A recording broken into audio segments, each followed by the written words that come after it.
You know how much Ryan Holiday charges for an hour of marketing consulting? $10,000.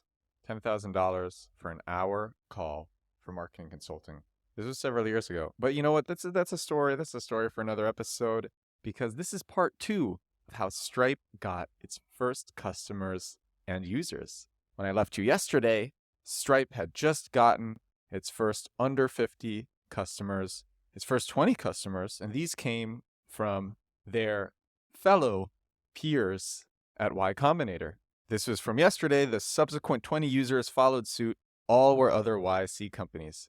And the very first customer was a friend from the early Y Combinator days. So Stripe was leaning into the people that they knew to get their first customers about it. They were being really aggressive about it.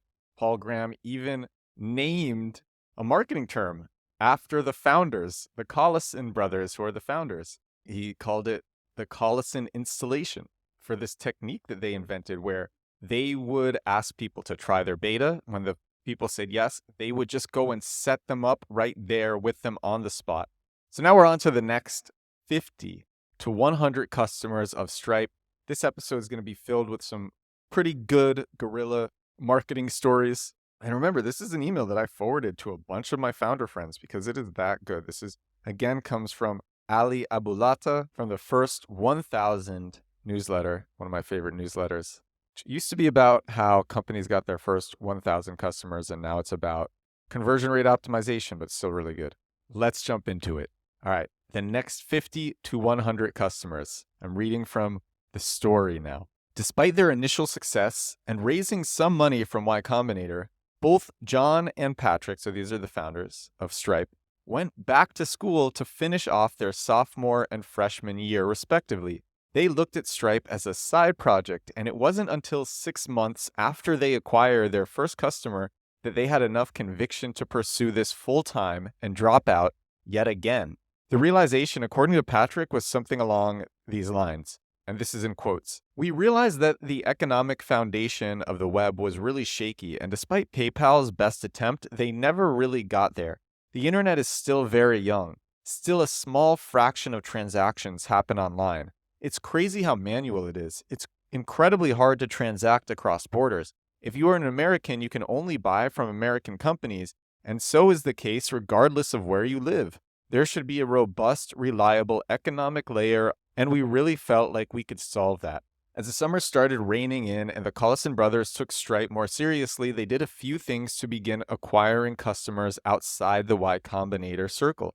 The first thing they did, well, they didn't do this, but rather Gary Tan, who was a Y Combinator partner at the time, was to launch a request for the team on Hacker News.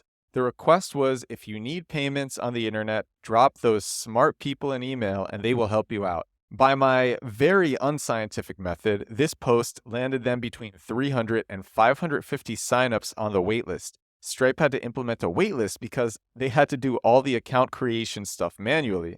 And so this is the post that was on Hacker News by Gary Tan. Need to process payments? There's a YC-funded startup working on payment processing done right. They're already processing payments for a lot of other YC startups, and now they're looking to expand their private beta to some more companies. If you're a US company that wants to start processing payments soon or is willing to switch payment processors, send them an email at jbrochance@mit.edu. The product is developer-focused, which is a dramatic departure from the status quo in the payments business. It has been getting rave reviews from the companies that have been using it. Swag on. Every time someone made their first transaction on Stripe, they sent them a Stripe swag kit. It helped that they had the addresses of everyone signing up handy. And so then there's a picture of the t-shirts they were sending out. Employees. This was not something the brothers planned on. The duo was extremely young, 19 and 17, when they founded the company. So every new hire needed to take on a lot of responsibility. Naturally, they leaned into hiring founders. Out of the first 10 employees, 8 of them were founders. If there is one thing you can bet on, it's that founders know other founders. And so this is a sidebar within the newsletter. I want to take a moment to say that sending swag and writing a post on Hacker News is not the almighty secret recipe to success. I'm sure you already knew that. The primary reason it worked for Stripe is that counterintuitively, selling a payment gateway is much easier than selling the majority of other products, many of which you may be working on. There are a few reasons for that. People know that payments is something they have to deal with. It's not a maybe question, it's a which one question. Payments is fundamental to every business. People associated payments with pain. Payments for developers that doesn't suck became the new mantra. As a refresher, when Stripe first started, they were aspiring to be the slice host for payments, but that messaging didn't quite stick. There are a minuscule number of infrastructure products that you need to use regardless of the product you are working on, and where the only real alternatives are cumbersome 1997 legacy companies. If you are lucky enough to be working on one of those, then you don't have to find people that need your product, because everyone kind of does, which is 90% of the work. You only need to prove you are better than what's out there. In that case, shooting your shot at someone coming across your brand name via a blog post or some swag they saw a random dude wearing at a hackathon may be your best approach. But if you are working on a consumer product, you may want to do the exact opposite and narrow down on tiny concentrated circles of users and acquire the most significant portion of those as you possibly can. See the case studies on Udemy, Slice, or SnackPass. I'll be reading these in the future. Raising money and actually building the product. By the end of the summer, Stripe accumulated around 1,000 signups to their waitlist. It's not clear how many of those were in beta, given that Stripe had no financial infrastructure. If I am to bet my life on it, I would say something like 50 to 150 users. After the summer of 2009 concluded, John and Patrick decided to go full-time on Stripe. They raised $2 million from who's who in tech circles. That includes Andreessen Horowitz, Sequoia, Elon Musk, and Peter Thiel. Patrick attributed much of their ability to raise this money to Paul Graham, who facilitated many of these intros and was a grand champion of the company. Over the following 14 months, the team laid low and went full-on building mode. They got the appropriate partnerships in place, dealt with the regulatory requirements, etc., etc. On September 29th, 2011, Stripe finally launched to the public. And this is the tweet from Stripe on September 29th, 2011. We're really proud and excited to announce that Stripe.com is now open to the public, getting customers post-launch. In the post-launch era, Patrick and the team started pouring more energy into acquisition. Every month, they hosted a Capture the Flag contest. Think of it as Minecraft for engineers at their offices. According to the one friend I talked to that attended one of those, he loved it. Free pizza and drinks were flowing, and who doesn't like free food? As the team grew and more people started attending those events, the group began doing meetups. If John and Patrick were in another state for one reason or another, they would put together a meetup event for developers and hackers. At the beginning, these were Capture the Flag competitions, but over time morphed into a more general meet and greet kind of events. As the interest in Capture the Flag competitions grew further, they started hosting them online. Thousands and thousands of developers tuned in to solve these challenges every month. Within 6 months, they started running ads on Stack Overflow. For the first year, that was the only channel they used for paid marketing. They also really leaned into the narrative of PayPal founders backing the next payment internet company.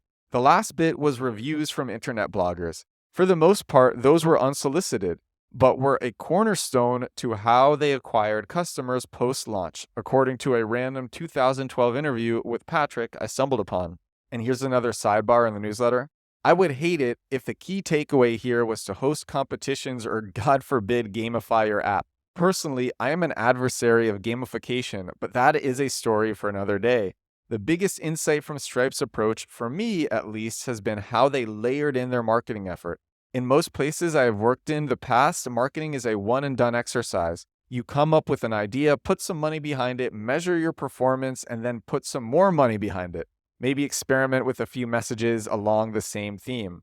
And now the newsletter is reaching its conclusion. What Stripe did was that they evolved their marketing, adding in more value and complexity as they grew, just as any good product person would do to their core product. Of course, this was possible because their marketing in the form of these Capture the Flag competitions was something valuable to the users. But this is not unique to Stripe.